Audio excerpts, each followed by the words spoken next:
ఓం శాంతి. ఈరోజు Murali date 16 October 2024.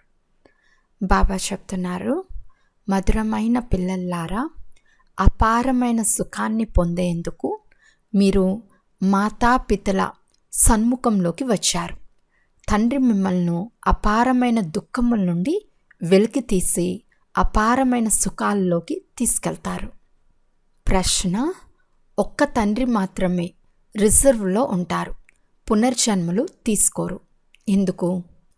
జవాబు: ఎందుకంటే ఎవరో ఒకరు మిమ్మల్ని తమోప్రధానం నుండి సతోప్రధానంగా చేసేవారు కావాలి. ఒకవేళ తండ్రి కూడా పునర్జన్మలో వచ్చినట్లయితే అపవిత్రంగా ఉన్న మిమ్మల్ని సుందరంగా అంటే పవిత్రంగా ఎవరు చేస్తారు? కనుక బాబా రిజర్వ్లో ఉంటారు. రెండో ప్రశ్న: దేవతలు సదా సుఖీలుగా ఎందుకుంటారు? జవాబు: ఎందుకంటే వారు పవిత్రులు. పవిత్రత కారణంగా వారి నడవడికలు పరివర్తన చెంది ఉంటాయి. ఎక్కడ పవిత్రత ఉంటుందో అక్కడ సుఖశాంతులు ఉంటాయి. ముఖ్యమైనది పవిత్రత. ఓం శాంతి. మధురాతి మధురమైన అపురూపమైన పిల్లలకు ఆత్మీక తండ్రి అర్థం చేయిస్తున్నారు. వారు తండ్రే కాక మాతా పిత కూడా అయినారు. మీరు మా మాతా పితలు, మేము మీ సంతానము అని పాడేవారు కదా. అందరూ పిలుస్తూ ఉంటారు. ఎవరిని పిలుస్తారు? పరంపిత పరమాత్మను.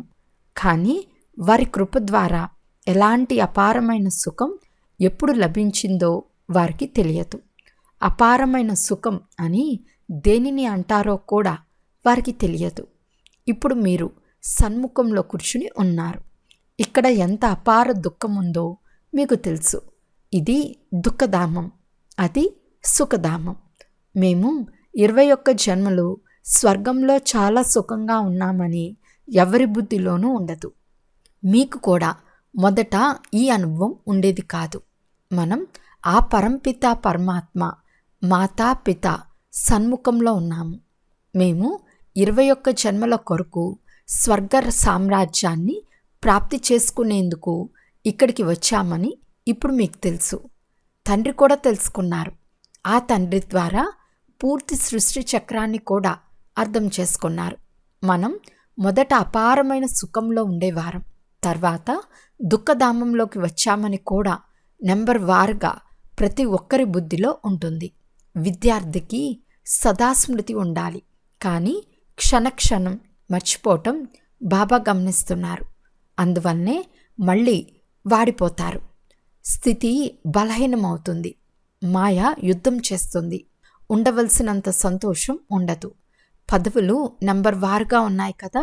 స్వర్గంలోకి వెళ్తారు, కానీ అక్కడ కూడా రాజుల నుండి పేదవారి వరకు ఉంటారు కదా. వారు పేద ప్రజలు, వారు శ్రీమంతులు. స్వర్గంలోనూ ఉంటారు, నరకంలో కూడా ఉంటారు. ఉన్నతమైన వారు మరియు నీచమైన వారు. అపార సుఖంను పొందేందుకు మనం పురుషార్థం చేస్తున్నాము అని ఇప్పుడు పిల్లలైన మీకు తెలుసు. ఈ లక్ష్మీనారాయణులకు అందరికంటే ఎక్కువ సుఖముంది కదా. ముఖ్యమైనది పవిత్రత. పవిత్రత లేకుండా శాంతి సంపదలు లభించవు. ఇందులో నడవడిక చాలా బాగుండాలి. పవిత్రత ద్వారానే మనుషులు నడవడిక బాగుపడుతుంది. పవిత్రంగా ఉండువారిని దేవతలని అంటారు. మీరు ఇక్కడకు దేవతలుగా అయ్యేందుకు వచ్చారు. దేవతలు సదా సుఖంగా ఉండేవారు. మనుషులు సదా సుఖంగా ఉండేందుకు వీల్లేదు. దేవతలకు మాత్రమే సుఖం ఉంటుంది. ఈ దేవతలనే మీరు పూజిస్తూ ఉండేవారు కదా. ఎందుకంటే వారు పవిత్రంగా ఉండేవారు. పూర్తి ఆధారం అంతా పవిత్రతపై ఉంది. విఘ్నాలు కూడా ఇందులోనే వస్తాయి. ప్రపంచంలో శాంతి కావాలని కోరుకుంటారు. పవిత్రత లేకుండా శాంతి ఉండేందుకు వీలు లేదని బాబా చెప్తున్నారు. మొట్టమొదటి ముఖ్యమైన విషయమే పవిత్రత. పవిత్రత ద్వారానే నడవడికలు బాగుపడతాయి. పతితులు గాగుట వల్ల మళ్ళీ నడవడికలు పాడవుతాయి. ఇప్పుడు మనం మళ్ళీ దేవతలుగా అవ్వాలి అంటే పవిత్రత తప్పకుండా అవసరమని అర్థం చేసుకోవాలి. దేవతలు పవిత్రమైన వారు, అందువల్లనే అపవిత్రత మనుషులు వారి ముందు తల వంచి నమస్కరిస్తారు. ముఖ్యమైన విషయమే పవిత్రత. పిలవడం కూడా హే పతిత పావన, వచ్చి మమ్మల్ని పావనంగా చేయండి అని పిలుస్తారు. తండ్రి చెప్తున్నారు, కామము మహాశత్రు, దీనిపైనే విజయం పొందండి. దీనిపై విజయం పొందటం వల్లనే మీరు పవిత్రంగా అవుతారు. మీరు పవిత్రులుగా సతోప్రధానంగా ఉన్నప్పుడు సుఖశాంతులు ఉండేవి. పిల్లలైన మీకు ఇప్పుడు జ్ఞాపకం వచ్చింది. ఇది నిన్నటి మాటే. మీరు పవిత్రంగా ఉన్నప్పుడు అపారమైన సుఖం, శాంతి, సర్వస్వము ఉండేవి. ఇప్పుడు మళ్ళీ మీరు ఈ లక్ష్మీనారాయణులుగా అవ్వాలి. ఇందులో మొట్టమొదట ముఖ్యమైన విషయం సంపూర్ణ నిర్వీకారులుగా అవ్వటం. ఇది జ్ఞానయజ్ఞం. ఇందులో విఘ్నాలు తప్పకుండా ఏర్పడతాయని గాయనం ఉంది. పవిత్రతపై ఎంత వేధిస్తారు. అసురీ సంప్రదాయం, దైవీ సాంప్రదాయాలు కూడా గాయనం చేయబడ్డాయి. సత్యుగంలో ఈ దేవతలు ఉండేవారని మీ బుద్ధిలో ఉంది. భలే, రూపం మనుషులది కానీ వారిని దేవతలని అంటారు. అక్కడ సంపూర్ణ సతోప్రధానంగా ఉంటారు. అక్కడ ఏ లోపాలు ఉండవు. ప్రతి వస్తువు లోపరహితంగా సంపూర్ణంగా ఉంటుంది. తండ్రి సంపూర్ణులు కాబట్టి పిల్లలను కూడా అలాగే తయారు చేస్తారు. యోగ బలం ద్వారా మీరు ఎంత పవిత్రంగా, అందంగా అవుతారు. ఈ యాత్రికుడు సదా పవిత్రమైన వారు. వారు నల్లగా ఉన్న మిమ్మల్ని సుందరంగా చేస్తారు. అక్కడ సహజ సౌందర్యం ఉంటుంది. అందంగా చేసుకునే అవసరం ఉండదు. సతోప్రధానమైన వారు సౌందర్యవంతులుగానే ఉంటారు. వారే మళ్ళీ తమోప్రధానంగా అవ్వటం వలన నల్లగా అవుతారు. శ్యామసుందర అను పేరు కూడా ఉంది. కృష్ణుణ్ణి శ్యామసుందరుడు అని ఎందుకంటారు? దీని అర్థం తండ్రి తప్ప ఇతరులెవ్వరూ తెలియచేయలేరు.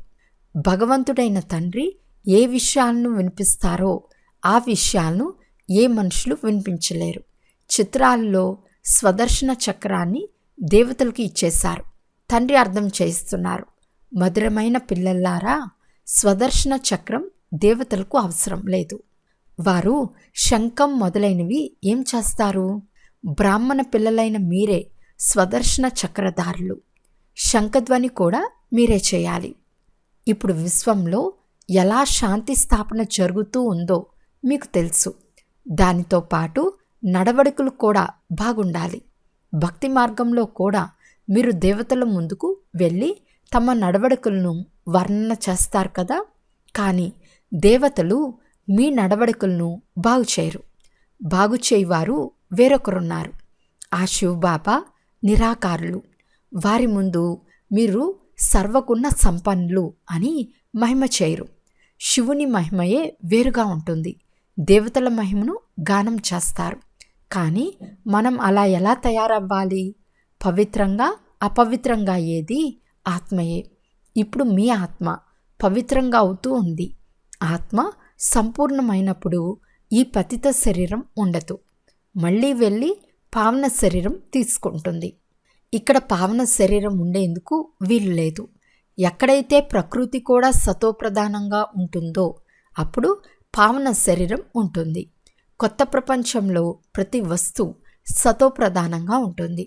ఇప్పుడు 5 తత్వాలు తమోప్రధానంగా ఉన్నాయి. కనుక ఎన్ని ఉపద్రవాలు సంభవిస్తూ ఉంటాయి. ఎలా మనుషులు మరణిస్తూ ఉంటారు? తీర్థయాత్రలకు వెళ్తారు. ఏవైనా ప్రమాదాలు సంభవిస్తే అక్కడ మరణిస్తారు. నీరు, పృథ్వీ మొదలైనవి ఎంత నష్టపరుస్తాయి. ఈ తత్వాలన్నీ మీకు సహాయం చేస్తాయి. వినాశనంలో ఆకస్మికంగా వరదలు వస్తాయి, తుఫాన్లు వస్తాయి. ఇవి ప్రాకృతిక ఆపదలు.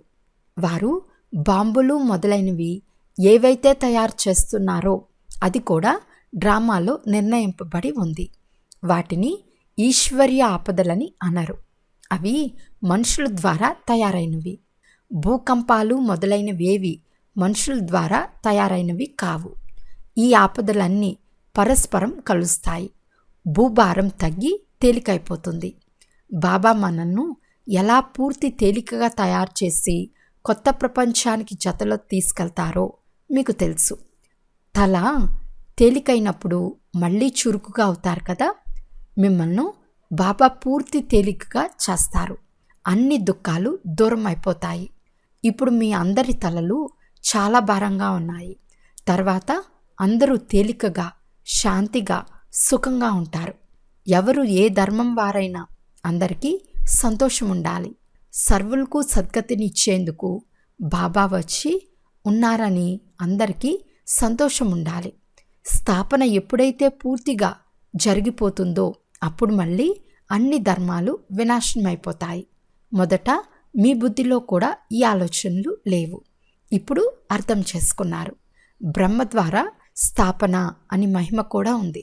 మిగిలిన అనేక ధర్మాలను వినాశనం చేసే కర్తవ్యాన్ని ఒక్క తండ్రి మాత్రమే చేస్తారు. వేరెవ్వరూ చేయలేరు. ఒక్క శివబాబా తప్ప ఇలాంటి అలౌకిక జన్మ, అలౌకిక కర్తవ్యాలు వేరెవ్వరికి ఉండవు.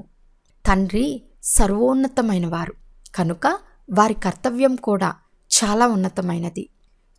చేయించేవారు కదా. మీరు జ్ఞానాన్ని వినిపిస్తారు. ఈ సృష్టి నుండి పాపాత్ముల భారాన్ని తొలగించేందుకు తండ్రి వచ్చి ఉన్నారు. ఏకధర్మ స్థాపన, అనేక ధర్మాల వినాశనం కొరకు బాబా వస్తారని గాయనం కూడా ఉంది కదా. మిమ్మల్ని ఇప్పుడు ఎంత ఉన్నతమైన మహాత్ములుగా చేస్తున్నారు. దేవతలు తప్ప మహాత్ములు ఎవ్వరూ ఉండరు. ఇక్కడ అనేక మందిని మహాత్ములు అని అంటూ ఉంటారు. కానీ మహాత్మ అని మహోన్నతమైన ఆత్మలకే చెప్తారు. స్వర్గంను రామరాజ్యమని అంటారు. అక్కడ రావణ రాజ్యమే ఉండదు. కనుక వికారాల ప్రశ్నే తలెత్తదు. కనుక వారిని సంపూర్ణ నిర్వీకారులు అని అంటారు. ఎంత సంపూర్ణంగా అవుతారో అంత అధిక సమయం సుఖాన్ని పొందుతారు. అసంపూర్ణులు అంత సుఖాన్ని పొందలేరు. పాఠశాలలో కూడా కొందరు సంపూర్ణులు, మరికొందరు అసంపూర్ణులు ఉంటారు. వ్యత్యాసం కనపడుతుంది. డాక్టర్ అంటే డాక్టరే కానీ కొందరు వేతనం చాలా తక్కువ, మరికొందరు వేతనం చాలా ఎక్కువగా ఉంటుంది. అలాగే దేవతలంటే దేవతలే, కానీ పదవిలో వ్యత్యాసం చాలా ఉంటుంది. తండ్రి వచ్చి మీకు శ్రేష్టమైన చదువును చదివిస్తారు. కృష్ణుణ్ణి భగవంతుడని అనరాదు. కృష్ణుణ్ణి శ్యామసుందరుడు అని అంటారు. కృష్ణుణ్ణి నల్లగా కూడా చూపిస్తారు. కృష్ణుడు నల్లగా ఉండడు. నామరూపాలు మారిపోతాయి కదా. ఆత్మ భిన్న భిన్న నామరూప దేశ కాలాల్లో అపవిత్రంగా అవుతుంది. ఇప్పుడు దంతా మీకు అర్థం చేయించబడుతుంది. మనం ప్రారంభం నుండి ఎలా పాత్రలోకి వస్తామో మీరు అర్థం చేసుకున్నారు. మొదట దేవతలుగా ఉండేవారు, తర్వాత దేవతల నుండి అసురులుగా అయ్యారు. తండ్రి 84 జన్మల రహస్యాన్ని కూడా అర్థం చేయించారు. దీనిని గురించి ఇతరులెవ్వరికీ తెలియదు. తండ్రియే వచ్చి అన్ని రహస్యాలు అర్థం చేయిస్తారు. తండ్రి చెప్తున్నారు, నా ముద్దు పిల్లల్లారా, మీరు నాతో పాటు ఇంట్లో ఉండేవారు. మీరంతా సోదరులుగా ఉండేవారు. అక్కడ మీకు శరీరాలు లేవు. అందరూ ఆత్మలుగానే ఉండేవారు. తండ్రి మరియు సోదరులైన మీరు ఉండేవారు. వేరే ఏ సంబంధమూ లేదు. తండ్రి పునర్జన్మల్లోకి రారు. వారు డ్రామానుసారంగా రిజర్వ్లో ఉంటారు. వారి పాత్రయే అలాంటిది. మీరు ఎంత సమయం పిలిచారో అది కూడా తండ్రి తెలిపించారు. ద్వాపరం నుండి పిలవటం ప్రారంభించలేదు. చాలా సమయం తర్వాత మీరు పిలవటం ప్రారంభించారు. మిమ్మల్ని తండ్రి సుఖవంతులుగా చేస్తున్నారు, అనగా సుఖ వారసత్వాన్ని ఇస్తున్నారు. బాబా, మేము మీ వద్దకు కల్పకల్పం అనేక సార్లు వచ్చామని మీరు కూడా చెప్తారు. ఈ చక్రం తిరుగుతూనే ఉంటుంది. ప్రతి 5000 సంవత్సరాల తర్వాత బాబా మీతో అంటారు, వారసత్వాన్ని మీరు పొందుతారు. దేహదారులందరూ విద్యార్థులే, చదివించేవారు విదేహి. ఇది వారి దేహం కాదు, వారు స్వయంగా విదేహి. ఇక్కడకు వచ్చి దేహధారణ చేస్తారు. దేహం లేకుండా పిల్లల్ని ఎలా చదివిస్తారు? సర్వాత్ములకు వారు తండ్రి. భక్తి మార్గంలో అందరూ వారిని పిలుస్తారు. రుద్రమాలను స్మరిస్తారు. పైన పుష్పం, తర్వాత జంట పూస. వారు ఒకే విధంగా ఉన్నారు. పుష్పానికి ఎందుకు నమస్కరిస్తారో, ఎవరి మాలను తిప్పుతున్నారో కూడా ఇప్పుడు మీకు తెలిసింది. దేవతల మాలను తిప్పుతారా లేక మీ మాలను తిప్పుతారా? మాల దేవతలదా లేక మీదా? దేవతలది కాదు, మాల బ్రాహ్మణులదే. వీరికే తండ్రి కూర్చుని చదువు నేర్పిస్తున్నారు. బ్రాహ్మణుల నుండి మళ్ళీ మీరే దేవతలుగా అవుతారు. ఇప్పుడు చదువుతున్నారు, తర్వాత అక్కడికి వెళ్ళి దేవతా పదవిని పొందుతారు. మాల బ్రాహ్మణులైన మీదే. మీరు తండ్రి ద్వారా చదివి శ్రమపడి మళ్ళీ దేవతలుగా అవుతారు. బలిహారం చదివించేవారిది. తండ్రి పిల్లలకు ఎంత సేవ చేశారు. అక్కడైతే తండ్రిని ఎవరూ స్మృతి కూడా చేయరు. భక్తి మార్గంలో మీరు మాలను తిప్పేవారు. ఇప్పుడు ఆ పుష్పం వచ్చి మిమ్మల్ని కూడా పుష్పాలుగా చేస్తున్నారు, అనగా తన మాలలోని మనులుగా చేస్తున్నారు. మీరు పుష్పాలుగా అవుతున్నారు కదా. ఆత్మజ్ఞానం కూడా మీకు ఇప్పుడే లభిస్తుంది. పూర్తి సృష్టి ఆది మధ్యాంతాల జ్ఞానం మీ బుద్ధిలో ఉంది. మహిమ మీదే. బ్రాహ్మణులైన మీరు మీ సమానంగా బ్రాహ్మణులు తయారు చేసి మళ్ళీ స్వర్గస్థులైన దేవీ దేవతలుగా చేస్తారు. దేవతలు స్వర్గంలో ఉంటారు, మీరెప్పుడు దేవతలుగా అవుతారు. అప్పుడు అక్కడ మీకు భూత వర్తమాన భవిష్యత్తుల జ్ఞానం ఉండదు. ఇప్పుడు బ్రాహ్మణ పిల్లలైన మీకే భూత వర్తమాన భవిష్యత్తుల జ్ఞానం లభించింది. ఇతరులెవ్వరికీ ఈ జ్ఞానం లభించదు. మీరు చాలా చాలా భాగ్యశాలురు. కానీ మాయ మళ్ళీ మరిపింపచేస్తుంది. మిమ్మల్ని ఈ బాబా చదివించటం లేదు. ఇతడు కూడా మనిషే. ఇతను కూడా చదువుకుంటున్నారు. ఇతను అందరికంటే చివరిలో ఉండేవారు.